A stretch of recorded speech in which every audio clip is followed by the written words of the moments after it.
Automotive history is unsurprisingly littered with examples of cars that were sales flops.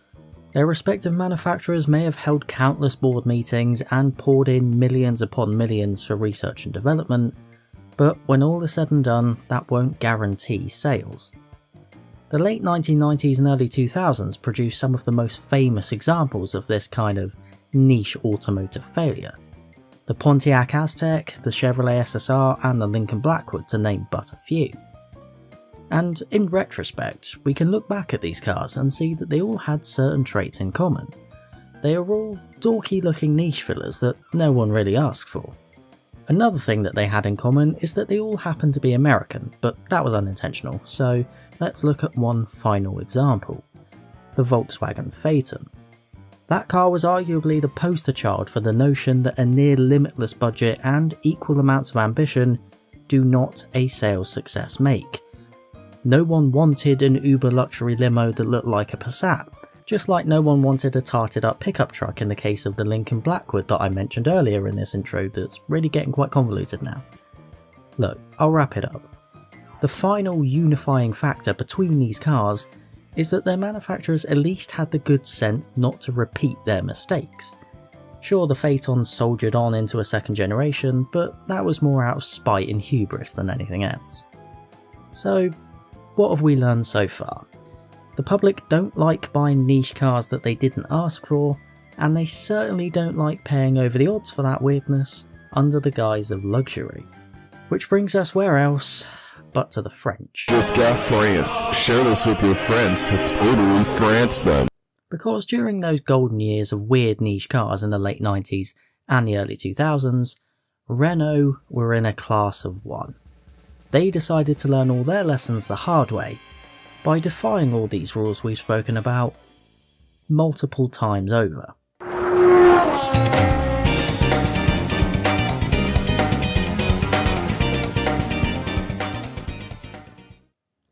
We begin in 1995 with concept car number 1, the Initiale. During this era, Renault wanted to become a more stylish, luxurious brand, under the tenor of head designer Patrick Lequemont. Remember him, he's going to be important, and his articles in later years have been an absolute goldmine of information in researching for this video. But that aside, the Initiale was, I suppose, rather fittingly, revealed during the 1995 Louis Vuitton concourse event.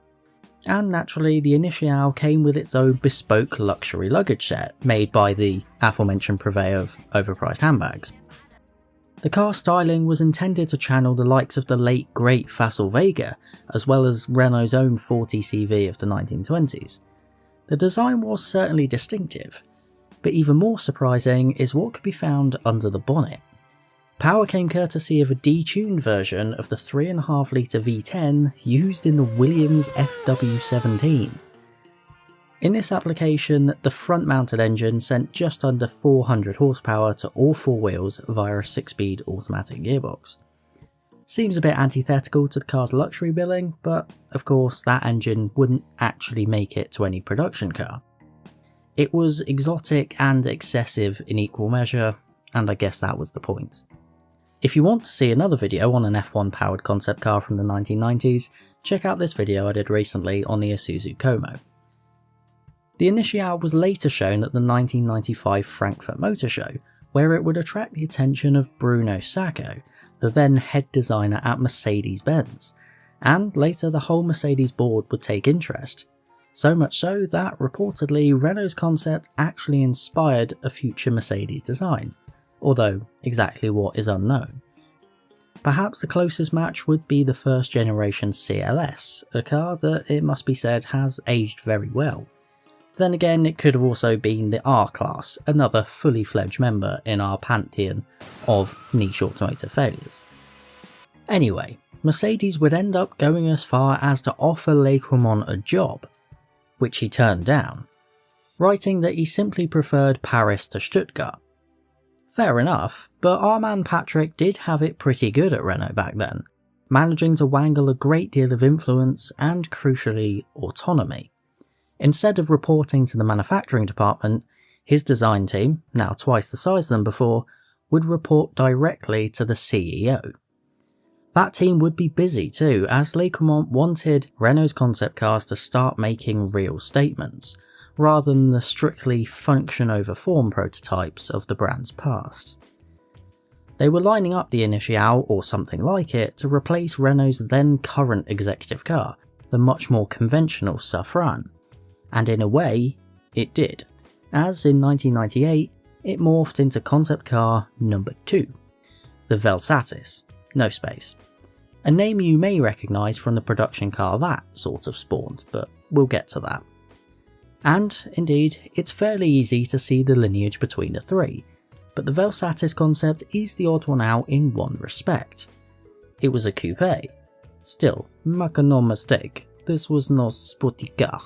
I'm sorry, I had to try a French accent at least once during this video. I promise I won't do it again.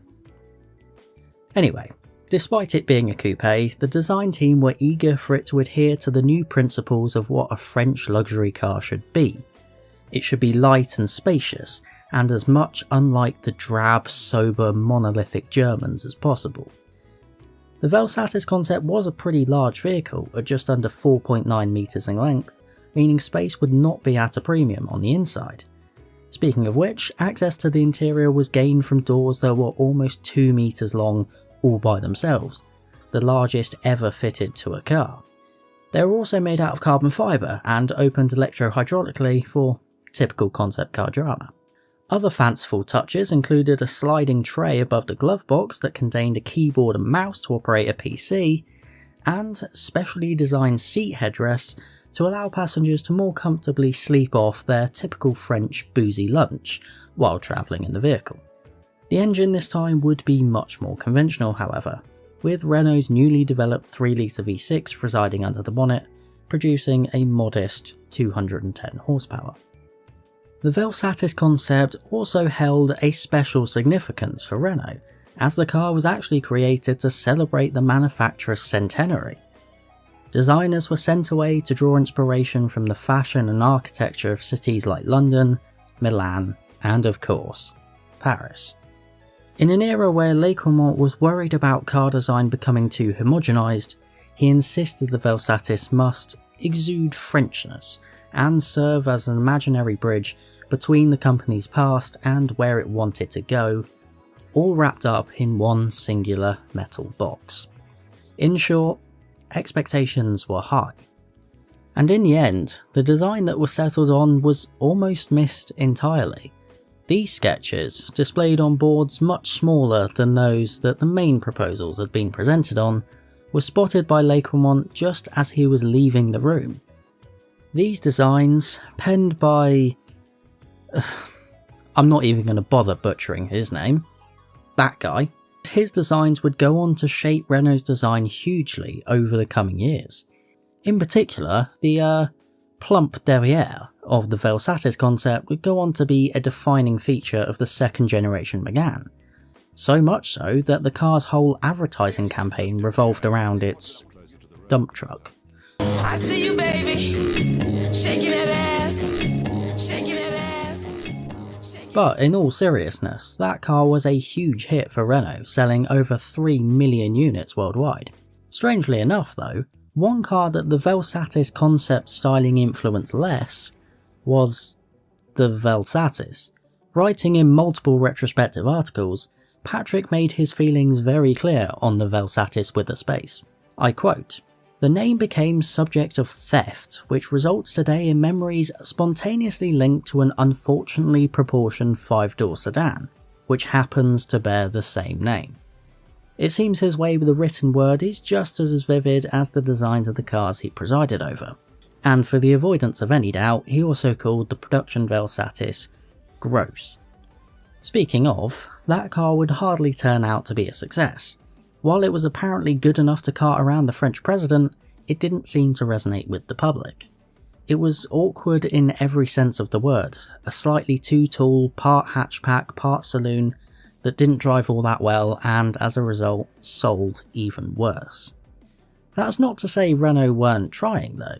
The car would be offered with a range of trendy diesel engines as well as 2 petrols, a 2-litre turbocharged 4-cylinder, codenamed F4RT, as well as the powerful 3.5 litre V6 that can be found in their alliance partner Nissan's 350Z sports car.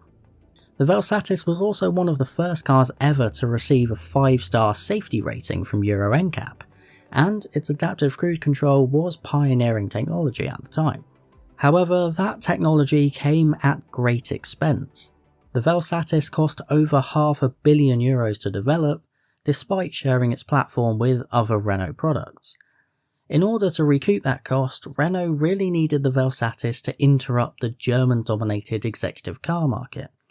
The target was to sell 50,000 units across Europe in its first year, and it actually sold 62,000 over its entire 8-year lifespan. Ow. As a result, the company lost approximately €18,000 on every car that they sold. But I'm not going to sit here and solely lay the blame for the failure of the VelSatis on the car itself. Need I remind you, we are talking about Renault, so naturally some corporate meddling was afoot, and ultimately that would also scupper the car's chances at success. Not only was the VelSatis awkwardly styled and awkwardly positioned, it was also awkwardly timed. The car was intended to launch in 2000, but it was pushed back a year in order to prioritise Renault's other saloon, the second generation Laguna. That car sat beneath the VelSatis in Renault's range as the more humdrum family car, and of course it would go on to be much more successful for them. It also actually took some styling cues from the tasteful Initiale concept that we discussed earlier. So yeah, in retrospect, prioritising the Laguna was a good idea. Trouble is though, while they avoided any clash there, delaying the VelSatis meant it launched at pretty much exactly the same time as Renault's other luxurious flagship model, the Avantime, and naturally this caused some confusion. And quite frankly, the Avantime was confusing enough all by itself. A 2-door, 4-seater luxury MPV thing aimed at masochistic ex-Espace owners who, despite their children having flown the nest, for some reason still wanted a similar kind of car. It survived just 3 years on sale, and in that time they shifted only 8,000. And that's not to mention that the Avantime was such a flop that it bankrupted an entire company. You see, since the very first Espace in 1984, Renault had been outsourcing the production of their people carrier to a company called Matra. Of course, the Espace was another smash hit for Renault, single-handedly starting the MPV boom in Europe. Trouble was though, that meant Matra were also taking a lot of the profits. So by the time the 4th generation Espace rolled around, Renault decided to go it alone and cut Matra out in order to increase their revenue.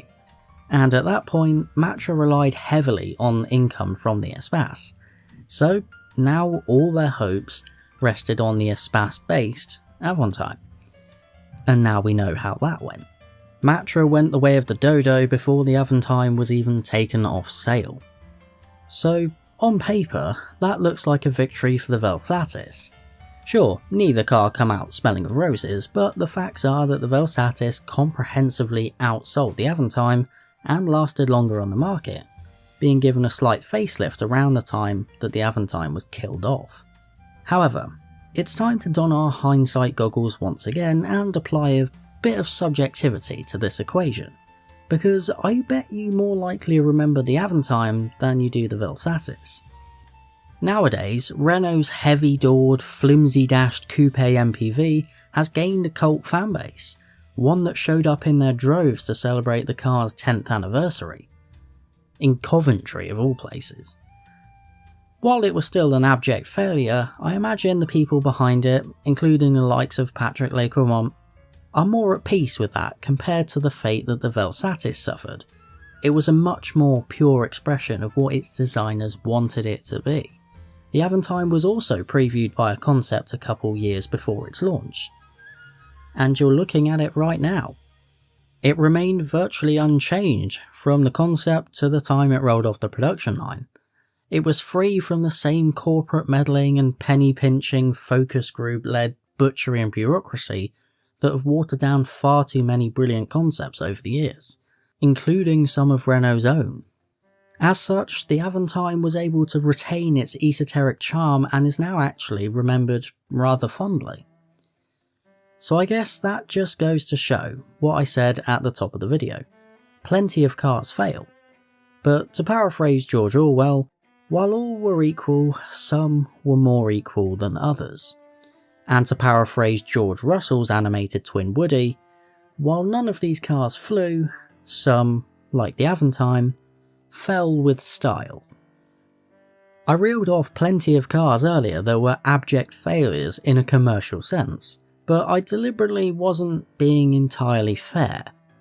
Because by boiling these vehicles down to their sales numbers, we're neglecting all other context. A lot of cars I mentioned weren't bad vehicles at all. The VW Phaeton was objectively an engineering triumph dressed in plain Jane clothes.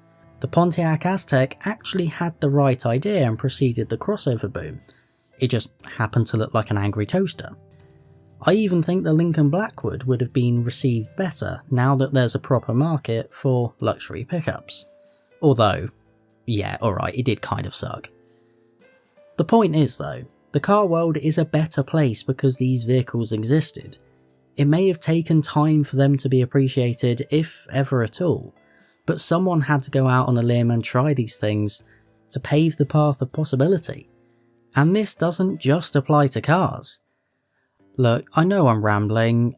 I think I just want to get this all out there before AI can convincingly replicate my toilet humour. Thanks for watching. Fart.